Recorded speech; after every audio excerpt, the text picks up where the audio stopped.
Welcome to Robraintics, where we discuss recent research advancements in the field of neuroscience and robotics. Welcome back to Robraintics.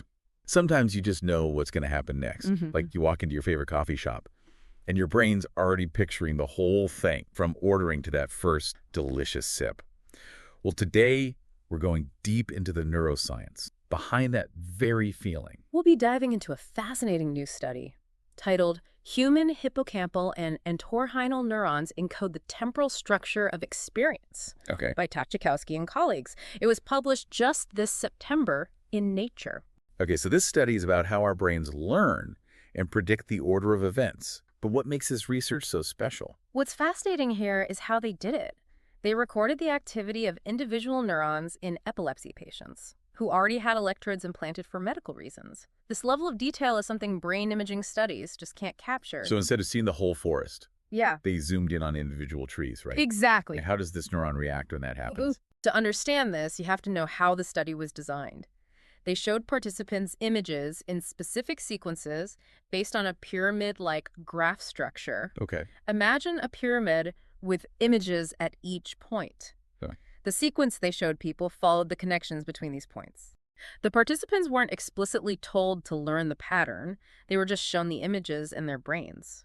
Naturally started picking up on the sequence. It's like when you subconsciously learn the order of events in your morning routine. You don't have to actively memorize it. It just becomes ingrained. But how did the researchers actually figure out what was going on in those individual neurons? They focused on two key types of neurons. First, you've got your selective neurons. These are like specialists, each tuned to respond strongly to a specific image. Think of it as a neuron shouting, "Hey, it's a coffee cup," every time that image pops up. Okay, that makes sense. What about the other type of neuron? This is where things get really interesting.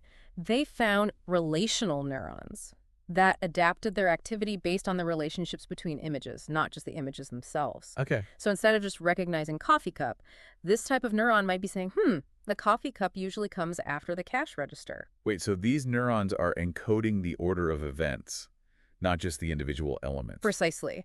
And what they discovered was that these relational neurons, specifically in the hippocampus and entorhinal cortex, began to reflect the structure of that pyramid graph. It is pretty amazing, isn't it? So it's like my brain knows that after I put on my shoes, I usually grab my keys, even if I sometimes have to backtrack to find them. The overall sequence is still there. That's a great analogy, and it highlights how our brains are constantly looking for, Ari, and learning these underlying structures. But there's more. The researchers used something called a Bayesian classifier to decode the activity of these neuron populations. A Bayesian what now? It's a statistical tool that can look at the activity of a bunch of neurons, and based on that, make predictions. What's fascinating is that over time, the classifier got better and better at predicting which image was coming next, just by looking at the neural activity. Okay. They found that this representation went beyond just the shortest path between images. Okay. They called it a successor template. A successor template. Okay. I'm intrigued, but also a little lost. What does that even mean? Think about it like this. You're driving, and you know the fastest route to your destination. But you also have a sense of all the other roads you could take, detours you might need to make, things that might happen along the way. It's like your brain is playing what happens next based on the rules of the sequence. Wow, that's both incredibly cool and a little bit terrifying. So these neurons are creating this dynamic map of the sequence, but is it all happening in the same part of the brain? That's another key finding. They found that the hippocampus and entorhinal cortex were playing different roles in this process. So it's like a division of labor. Exactly. It seems that the hippocampus was more focused on the specific objects in the sequence, while the entorhinal cortex provided a more abstract representation of the overall structure. What's even more fascinating is that this division of labor mirrors what we know about how these regions function in spatial navigation. The hippocampus remembers specific landmarks, while the entorhinal cortex provides a more abstract sense of direction and distance. That's mind-blowing. It's a pretty radical idea, Yeah. isn't it? It challenges the traditional view that these brain regions are solely dedicated to spatial processing. But what's even more intriguing is that these neural representations don't just disappear when we're not actively learning a sequence. The researchers observed something called replay. during breaks in the experiment.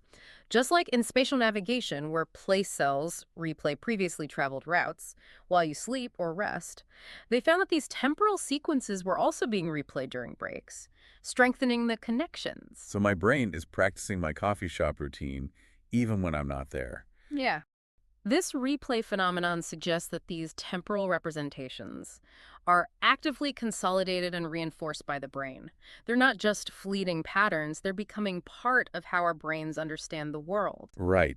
But you're probably wondering, what does this all mean for me? Well, this study gives us a glimpse into the fundamental processes that shape our memories and our ability to anticipate what's going to happen next. So it's not just about remembering what did happen, it's about anticipating what might happen. Exactly.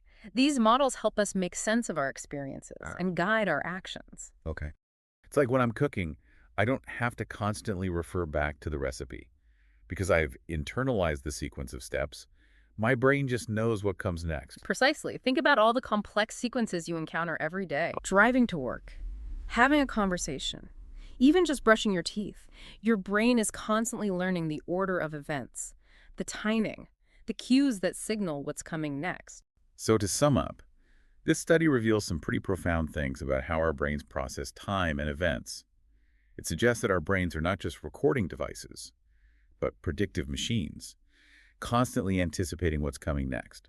Based on these learned temporal structures, it's like having an internal GPS, not just for space, but for time. And these structures are encoded at the level of individual neurons, with different brain regions playing specific roles in this complex orchestration. Okay. For taking us on this incredible journey into the depths of the human brain. It was my pleasure. And to our amazing listeners, thank you for diving deep with us today. If you enjoyed this exploration of temporal structures in the brain, please like this video, subscribe to our channel, and tell us in the comments what other areas of neuroscience you'd like us to explore in future deep dives. We're always eager to hear your thoughts.